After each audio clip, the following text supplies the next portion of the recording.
안녕하십니까? 제가 지난번 일요일날까지 들어온 질문에 대한 답을 일일이 해드리지 못해서 오늘 이 시간을 또 가집니다.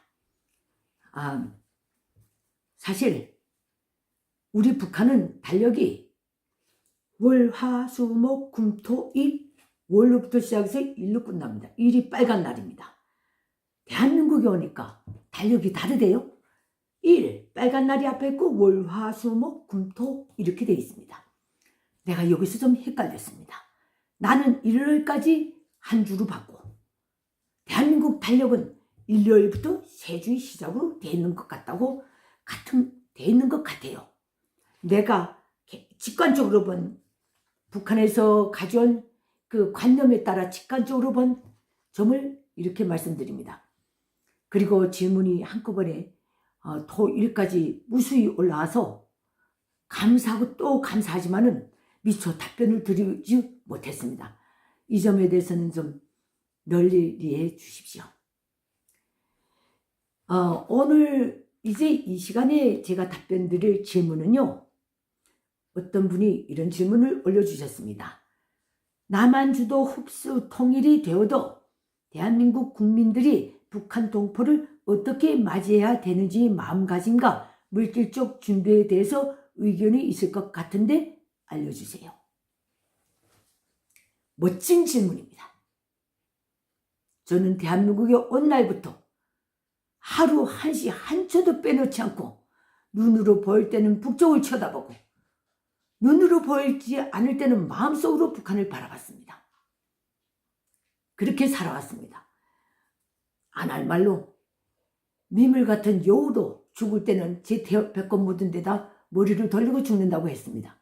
하물며 사람이 내가 여우보다 못해서 해야 되겠습니까?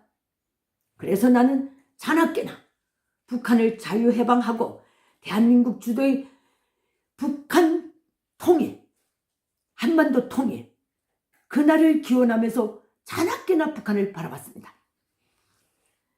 이분이 말씀이 나의 그 신념과 의욕을 더 북돋아 줍니다.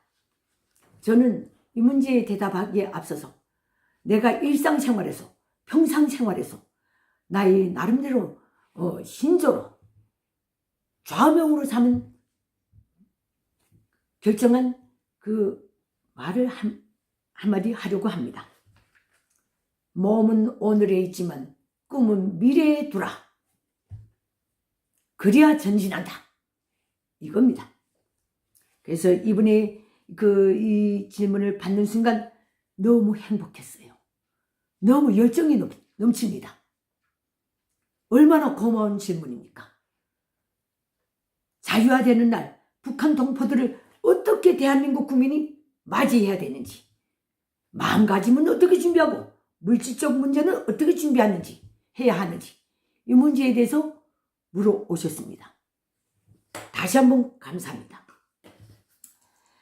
이거는 전적으로 제 개인 생각입니다. 또 나를 통해서 내 말을 듣거나 또 앞으로 듣게 될 북한 주민들이 생각도 나와 별반 차이가 없으리라고 생각합니다. 북한 주민들에 대한 마음가짐을 어떻게 가져야 되는가? 첫째입니다. 어쨌든 그 체제에서 먹고 살았잖아. 그러니까 어느 한 측면은 똑같은 면이 있을 거야. 이 마음가짐입니다. 이 마음가짐을 가지시면 안 됩니다. 내가 많이 돌아보면 그런 말씀을 하시는 분들이 많아요.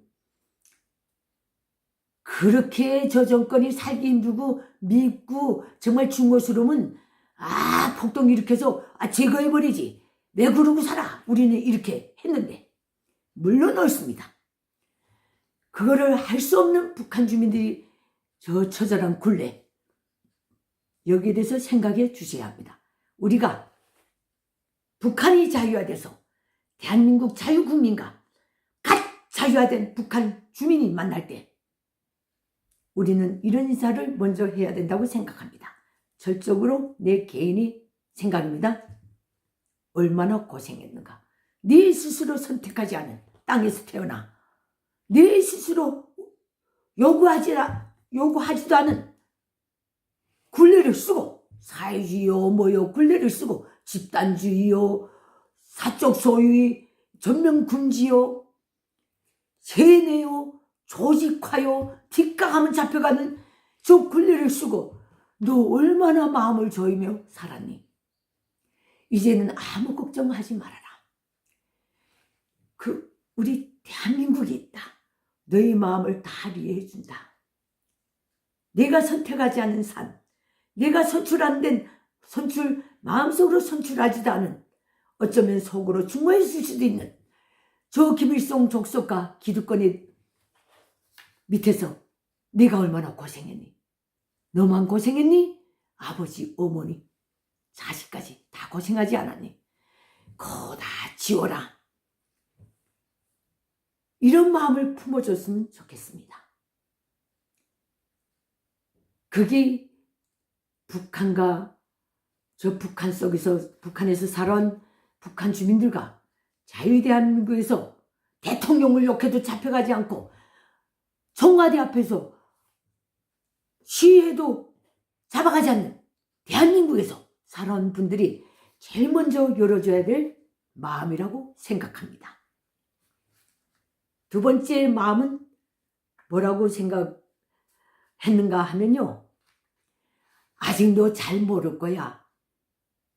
너 잘 모를 거야. 북한 같은 나라에서 살았으니 배울 기회도 없었겠지. 자유민주주의에 대해서.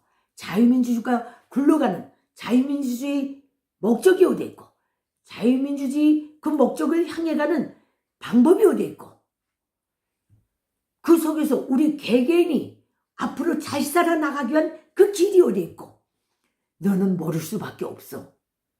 모를 거야. 내가 가르쳐 줄게. 하나하나 고문이 돼서 그야말로 좋은 자가 돼서 한 명을 만나도 알려주고 두 명을 만나도 알려주고 국가적으로 알려주고 정치인들은 정치인들대로 알려주고 경제인들은 경제인들대로 알려주고 요리하는 분도 벽돌 쌓는 분도 하나하나 알려주는 거.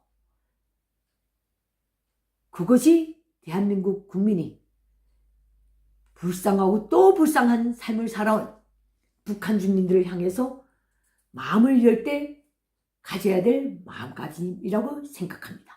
추상적인 것 같아도 북한이 자유화되면 우리 언제 어디서 특히 북한에 올라가는 경우 북한 주민들 속에 둘러싸여야 합니다. 이때 이런 마음가짐을 가진다면 우리 북한 저 냉돌바닥처럼 식어버린 저 체제에서 수령을 배반했으면 아들이 아버지를 고발하고 아버지가 아들을 고발하고 아내가 남편을 고발하는 그것을 강요받아온 저 냉돌 같은 그 때문에 냉돌 같은 마음을 지닐 수밖에 없었던 북한 주민들에게 이런 말씀을 진실로 해주면 얼마나 좋겠습니까? 나는 그것이 남과 북이 이질적 장벽을 허무는 데서 대한민국 국민이 자유국민이 북한 주민들에게 선사할 수 있는 가장 큰 선물이라고 생각합니다. 이 문제는 이렇게 하면 폭이 굉장히 넓습니다. 폭이 넓은 것만큼 할 일도 많습니다. 각자가 자기가 준비된 것, 능력껏 북한 주민들을 그런 마음을 가지고 대해주면 좋겠다는 생각, 또 그렇게 될 것이면 그렇게 해야 합니다. 어쨌든 저 체제에서 저 70년 이상 어디 가도 못 가고 묶여서 너희처럼 산 것이 북한 주민들이 죄는 아니지 않습니까? 이렇게 말씀드립니다. 물질적 준비에 대해서 의견이 있을 것 같은데요. 물론 있지요. 북한은요. 자유화되는 순간에 대한민국을 따라가자면 거기에 서 있는 모든 기관시설을 훌 밀어버려야 됩니다. 새로 건설해야 됩니다. 또 그런 측면에서 볼 때는 어찌 보면 더 쉬울 수 있습니다. 옷도 새로 만드는 게 힘들고 떡지 깁기가 힘들더라고요. 칼날을 맞춰야 돼. 바느질 방향을 맞춰야 돼. 힘듭니다. 훌 밀어버리고 세워야 하는 나라입니다. 쓸 게 하나도 없는 나라입니다. 그렇기 때문에 물질적 준비, 저는 이렇게 생각합니다. 북한을 빨리 대한민국의 이 경제의 높이 따라올 수 있도록 경쟁력을 키워주는 데서 대한민국의 자산이 적극적으로 투자돼야 된다. 공장을 세우고 분공장을 세우고 시장 시스템을 세우고, 그래서 대한민국에서 투자한 사람도 돈을 벌고 북한 주민들도 구석에서 돈을 벌고 이런 시스템을 세워야 한다고 생각합니다. 단 여기서 경계할 것은 하나 있습니다. 고기 잡는 방법을 알려줘야 합니다. 물고기가 당장 필요하다고 해서 물고기를 줄 것이 아니라 고기를 잡는 방법을 알려주는 것이 최우선입니다. 북한을 통째로 갈아엎고 뭐가 이거 세우고 저거 세우고 이거 세우고 통일부용이 엄청 들 것입니다. 그러나 남과 북의 경제가 투자하면서 공생에 나간다는 거, 그 공생에 나가는, 그래서 통일로 나갈 수 있는 자유경제의 기틀을 닫는다는 것, 이 점에서도 그렇고 북한 주민들에게 고기 잡는 방법을 알려주는 것도 대한민국의 몫이라고 저는 봅니다. 질문 아주 좋습니다. 안 될 것 같아도 꿈을 미래에 두고 그 점을 바라보면서 함께 갑시다. 이 질문은 여기서 끝마치겠습니다.